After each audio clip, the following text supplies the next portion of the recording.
Welcome. This really is for anyone that wants to learn a little bit more about leadership and just how to manage FCCLA in life. Hey, oh my God, look at them, they're waving. Aw, that's exciting. Hey, everyone. So yeah, we'll guide through this, and then at the end, everyone's gonna get an opportunity to network. And yeah, so let's get started. So welcome everyone to our Florida FCCLA officer training. My name is Jorge Sanchez. I'm the 2021-2022 Florida FCCLA State President. I'm excited to be hosting this workshop. We really think it's important for our officers, whether they be at the chapter, district, or regional level, to be prepared for what's to come ahead in their FCCLA journeys and careers as far as leadership and just managing FCCLA and life in general is concerned about. So what are you going to learn today? Today, you're going to learn, one, to take the lead and delegate work. Sometimes it can be hard to really be like, okay, how do I go from being a simple chapter member to now I have to be a leader? Two, you're going to learn how to have healthy relationships with your team. That's something even we as a council struggle with. Like, how do I manage work and being a friend with my council while also having to enforce deadlines and guidelines and things like that? And lastly, you're going to learn how to balance life and FCCLA during your terms, as well as other extracurriculars that you may have. So let's get started. First, what does it even mean to take the lead? To take the lead means to, one, understand your job as an officer and what your job means to the grand scheme of things. Me as a president, I have to make sure that my officers have work to do. Paula has to make sure that she's preparing for next year and that she's getting everything ready and that she's preparing herself for the president role. Two, to take the lead means to have the willingness to engage and participate. The people that are here today, you've taken that willingness to engage and participate with our state. Now you have to do that and do it at your chapter level. You have to make sure that your chapter is also engaging with everything. And three, to take the lead also means to be willing to find compromises and to help find solutions to common problems that your chapter or your state might have. Now, when you hear understand your job, what does that mean? To understand your job means to familiarize yourself with the duties and responsibilities of your positions. It means looking over your job description. You can even talk to former officers. Like, I constantly am messaging Morgan, I'm messaging Corinne, like, hey, how did you do this? How did you do that? I also sometimes message Laz to see like, oh, how did you do this? The email, how did you set it up? That sort of thing. So don't be scared to ask questions of officers that came before you. And you could even ask your advisor. Your advisor has been in it for a long time, or they're the first year. They'll know a little bit more about from their life. They'll be like, okay, well, I think this position could do this, and you can kind of develop it that way. And two, to understand your job, you have to find creative ways to do your work. Sometimes you might think that it's all about, oh, I have to follow strictly what my job description says. That's not the case. And even this year, we've learned to adapt and be like, okay, let's find new ways to do our work. It says we have to do it this way. Well, let's change it up this year and let's think outside the box and find new ways to do it.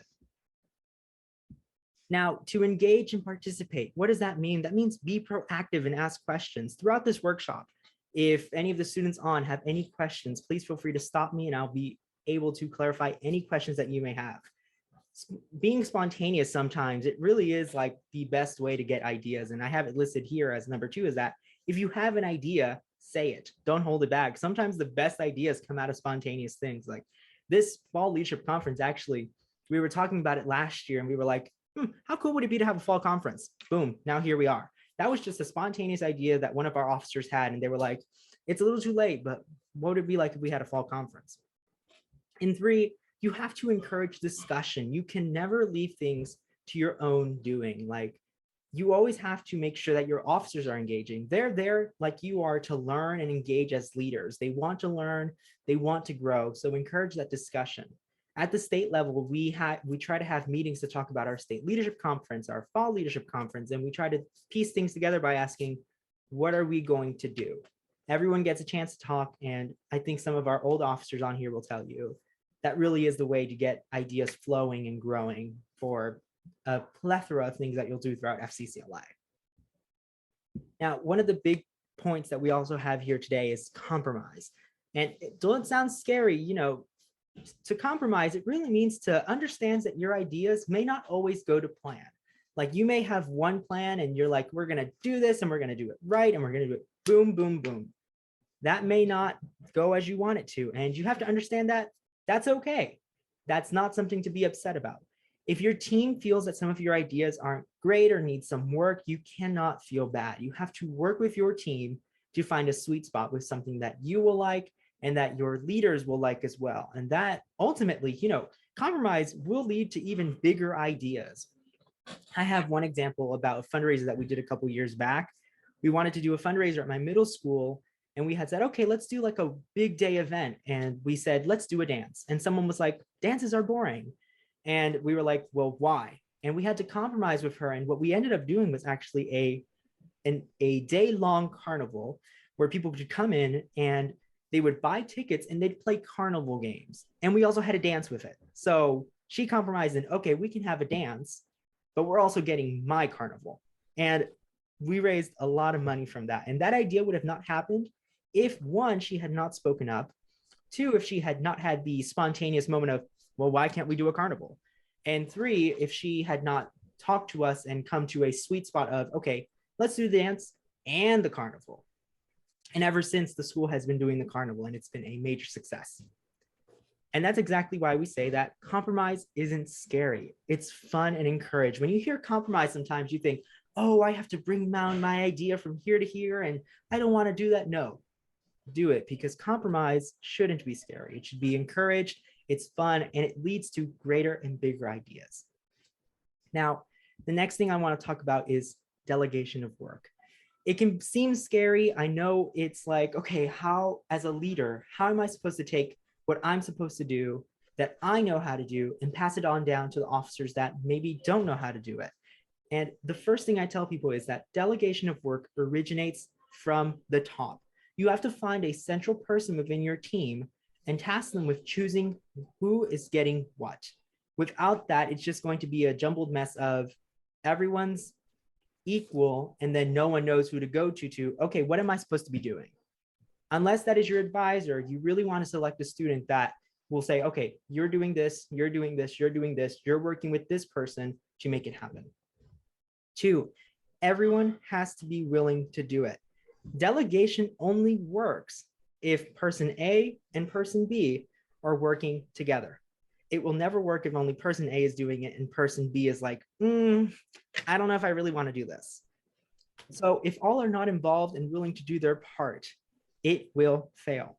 And you must encourage their participation so that everyone has a chance to learn, to grow, and to express their ideas in their work. And I've created this little flow chart, kind of like as an example of how you at the chapter level might see it.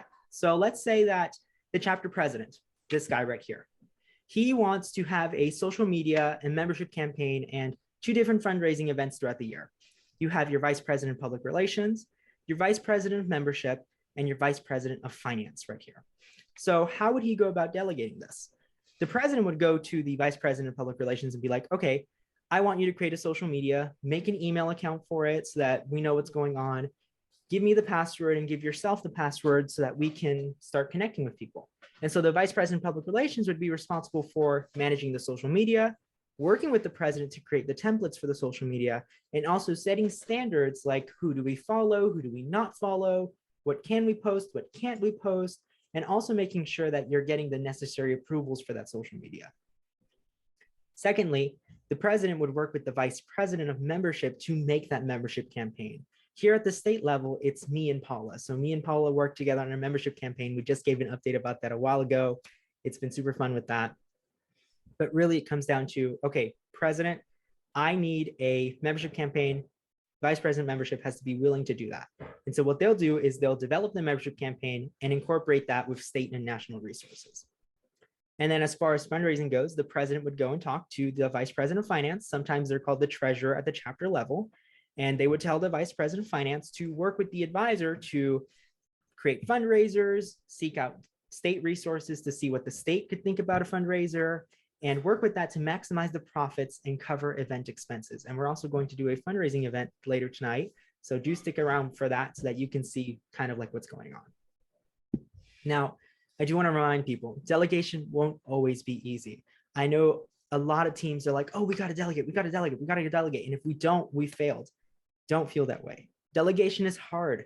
It won't always go to plan. And, it can be tempting to, as a leader, be like, I already know how to do this. Let me do it myself. It can be tempting to do that. And, sometimes it is necessary. Like if a deadline's coming up soon, sometimes you got to step in yourself and be like, I'm just going to do this because for the sake of our members, we have got to get it out. But then after, you'll have to come back and deal with that. And sometimes it happens, but just don't let it get to you, and try to let your officers learn as well. You're all going to be here to learn and grow. And two, you have to let go sometimes and be like, okay, I know I can make the video, but let me give my officer a chance to get the video. Let her ask me questions so that I can let her know about how to use the software and things like that. And it also gives an opportunity to everyone to do something. Okay. So like, let's say you have an example where you have to get our membership campaign due. The registration will come out in February, and you assign your officer, hey, Officer B, I need you to do this by this date. And Officer B is really excited. They're pumped up. Great. You think the delegation is going awesome. But then Officer B starts slacking off, and they're like, well, I can't do it. Like I have other extracurriculars and things aren't going right in my life. That's okay. Officer A has to know when to step in and be like, okay, let's work together, and let's bring in Officer C, another officer, to work with you to make sure that our membership campaign is done and completed by the time it needs to be completed. So don't feel bad if sometimes you're sitting there and you're like, I don't know how to delegate this work. You're going to be okay, and it's going to take you time. Now, the next thing we have to talk about, healthy relationships with your team. And really, the one thing I can tell everyone is do not mix your friendship with your work. It is never going to work out. And that's something that we as a council are reminded every single day, every single time that we get on. It's the first thing we tell at summer council. The first meeting that we have is do not confuse your friendship on the council with the work and the business that you'll be doing as a council. You can never let those two mix. And you might be asking yourself, well, why? Why? It's because our officer work is stressful. It can be easy to let go and get angry when things aren't going according to your plan. And when you learn to separate your officer position from your friendship, you learn that you can begin to lead effectively. You won't have to worry about if you tell Officer B, I need this done, it won't ruin your friendship because you've already separated that friendship from work. Everyone's just trying to get the job done. And if you have that friendship looming over like, oh my God, if I do this, they're going to hate me and this and that, don't let it get to that point.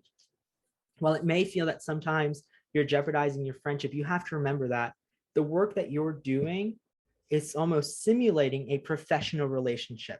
Your boss might be your friend outside of work, but in work, they're gonna be like, I need that email done. I need all those stocks, like I need all those shelf stock. I need the floor swept. And if you don't do that, you're gonna get fired. So that's kind of like what we're simulating in FCCLA between separating friendship and work. And it doesn't always have to be serious in teams. A lot of teams I've seen, they're like, no, we got to get this done. We're going to be serious. We're a serious officer team. It doesn't always have to be serious. Like take time to network with your chapter, get to know them, get to know your fellow officers and see what they're doing. Progress Village and even at my own high school, we had a time where it was serious. Like we'd have our meetings and things like that, but then the meeting would end and we'd stay about 10 or 15 minutes after just talking. We'd be like, oh my God, did you hear about this? Did you do the homework? Did you do this and that? And we'd interact both with members and our own officer team. Because if you're not having that, it's just going to be, did you do your assignment? Okay, cool. And then you just leave it at that. Like, no, form bonds with your team, because then that will make you, one, more comfortable with your team. And two, that'll help you flow the ideas quicker and keep people engaged. Now, the last thing I want to cover today is balancing life, FCCLA, and other extracurriculars. As FCCLA leaders, a lot of us have a lot of things on our plate. For myself, I'm the state president, but I'm also doing things with DECA. I'm their chapter officer. I'm doing their membership campaign. So I have to make sure that everything's filled out. And my deadline is actually tomorrow. So I'm having to balance the workshops that we're doing tonight, but also making sure that I have everything ready for tomorrow for when our membership campaign for international DECA is due. And I'm also a student ambassador. And I just got an email today saying, oh, you have like 20 letters coming your way. Can you write those letters and make sure they're in the mail? I love the work that I do, but I've had to be like, okay, how am I going to manage this? And here's what I've done. One, I've taken time for myself. After this conference, I'm going to take like a day or two to be like, all right, I'm done. I'm going to take some time for myself. I'm going to prioritize myself, and I'm going to not let FCCLA or any other extracurricular take time away from my mental health, my mental well-being, or the time that I need to just sit down and talk to family. 2, I don't go in blind. I want to make sure that I know what I'm doing. So I've started to make a calendar. I'm like, okay, I have this meeting this day. I have to do this by this day. And this day I'm going to dedicate to FCCLA, this day to DECA, and this day to junior achievement. And 3, I like to remember that we're all going to feel burnt out at some point. Even our national officers, sometimes they're like, I'm done. I can't take this anymore. I need a moment to take it from here to go down to here, take a deep breath, have some coffee, and de-stress. It's okay to feel burnt out. FCCLA and many other organizations will make you feel that way. And I actually have here with me a good way of seeing if your plate that we talk about, the theoretical plate of things that we have when people say, oh, my plate is overflowing, if it's falling over, here's what you can do. So this is a thing that we learned at our fall leadership conference recently in Washington, and it's called the plate method. And this was developed by Morgan Kirchman. She is a former state president, and she is now on the national leadership training team. And so what you're going to do is you're going to take a sheet of paper and you're going to write down all the things that are currently taking up your time. And if any of you want to participate right now, take out a sheet of paper. That's the activity that we're going to do right now, just quickly. I'm going to do this, Jorge. I'm going to do this right now with you. And all right, let's do it. I don't have my video because my camera's not working, but I'm going to do this now. I don't know if you want to know the results though when we're done. So I'm just going to do it with you. I encourage everybody do this, as I'm just texting something to Laz about how I'm overwhelmed too. So yes, let's do this. Let me see. I'm going to actually get a piece of paper for myself as well. So let me turn off my camera real quick. And you also need either if you have a paper plate, I know I didn't post it, I'm so sorry, but if you have another sheet of paper, grab 2, and it'll make sense in a few once I explain what you're going to do. Just 1 second.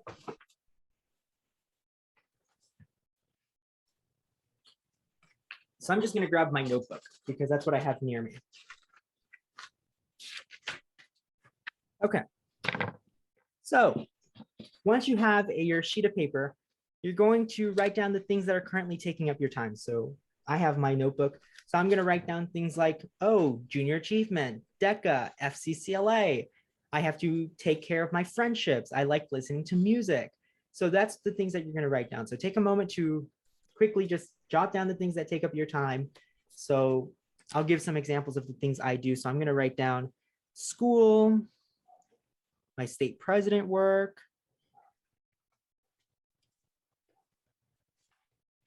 I do DECA, I do junior achievement, I have a 4-hour bus ride. Can anyone relate? I hope not. 4-hour bus ride. I like to listen to music, so sometimes I'll sleep and listen to music.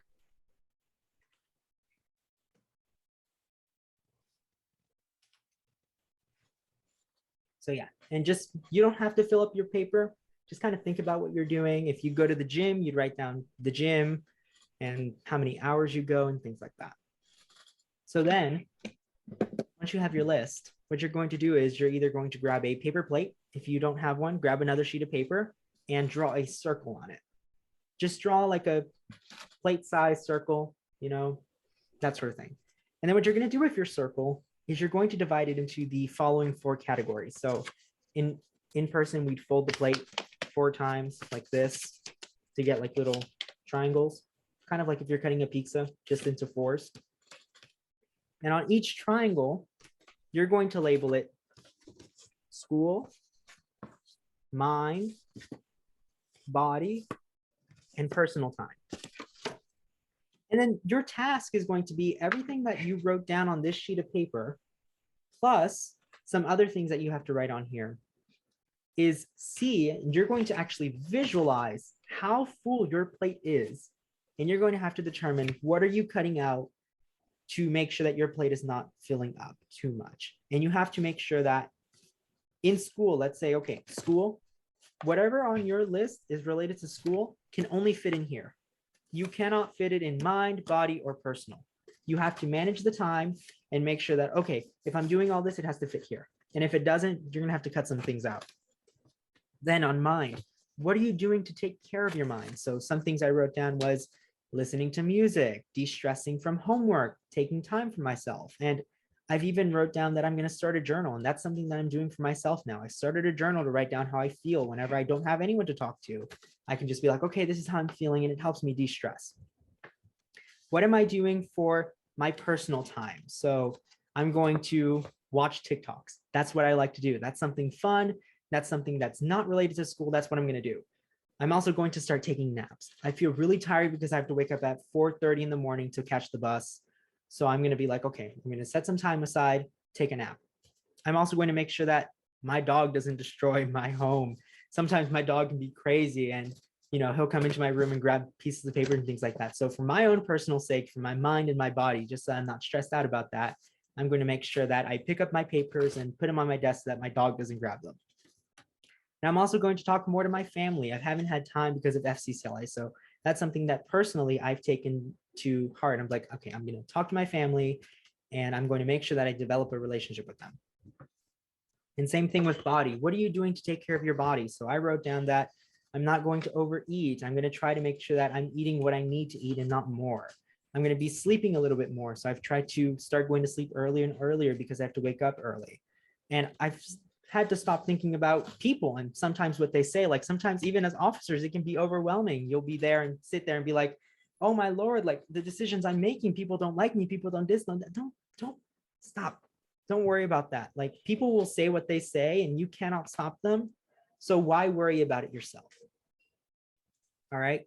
And then once your plate is done, if any of you want to come on camera, I know Ms. Ray Long can't, but if any of you did participate, if you want to turn on your camera and kind of show off what you've done on your plate, if any of you want to talk, or I know Ms. Bergeron has a few students in her room. Do any of you want to talk and see maybe what you realized about your plate and how full it is or how full it isn't?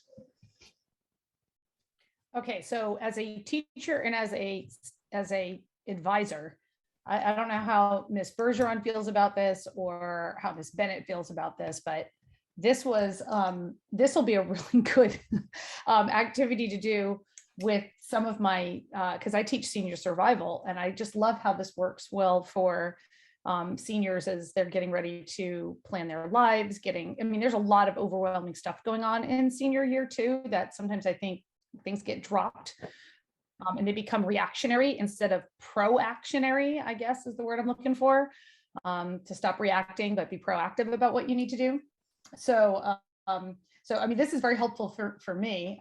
Yeah, I was joking. It's like, okay, what can come off on my plate? Because school for me is work, but I almost have like two hats I'm wearing now in terms of a job. So it's kind of interesting. And I think it's hard for me to decide what is good for my mind and what is good for my personal. I thought I'd share that. Like that's kind of it's mind, body, and personal is between mind and personal, because there's some things that I decide is good for me, but it's specifically probably good for my mentality, which is how I defined mind, but that's just me. So anyway, I think this would be a really good activity to also do as chapter officers, as a collective group. This will be a really fun activity to do at our next club day. So thank you for sharing. Of course. And honestly, like when I was sitting there in the conference room, when Morgan was talking about this and like the plate method, I was like, oh my gosh, like I sat there and I was looking at my plate and I was like, my plate is overfilling. Like, what am I doing? Like, I'm taking on all these responsibilities and I don't know if I have time for it. And it's mostly like, I want to have time for it, but because of my 4-hour bus drive, that's divided 2 hours in the morning, 2 hours coming home. I've really had to decide like, okay, can I take on extra responsibilities or do I just stick with what I have right now? No, you need a car, Jorge. You need a car. I do. You can get like 2.5 hours back if you did that. Look, I'm trying. Sometimes it is solutions like that, like get a car, but sometimes some people don't have that opportunity and they really have to think about, okay, what will I do to make sure that my plate is maximizing my year, that I'm able to fit this plate with things that I, one, want to do, and two, will benefit my life.